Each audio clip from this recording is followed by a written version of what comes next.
Magandang umaga mga ka-farmer. Nandito na naman tayo para sa ating bagong episode tungkol sa Legacy F1. So ito yon sa ating likod, ang Legacy F1.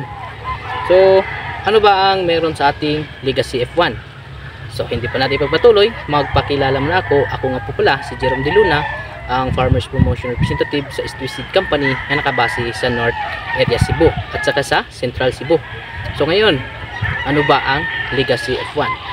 So si Legacy F1 ay mayroong maturity na 38 to 40 days, no? So tapos yung nakikita nyo sa ating likod is 31 days na. Meron na siyang ma-harvest mga sa susunod na araw. Ito, yun, nakikita nyo, ito yung 31 days pero meron na siyang mapipitas, no? Tapos meron naman siyang color na dark green na yung hinahanap sa merkado, ang dark green na kulay. At saka yung kanyang lasa naman ay so masarap ang Legacy F1. Dito naman tayo sa fruit length as meron siyang 18 to 20 cm. Tapos sa fruit diameter ay 4 to 5 cm.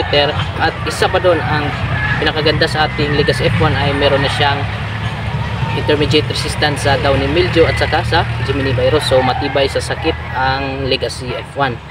So yun mga ka-farmer, so gustong magtanim ay subukan nyo ang ating Legacy F1. So saktong-saktong yan sa presyo na 35 to 40 ang kuha ng mamimili, no? So yun lang mga ka-farmer at maraming salamat sa panonood.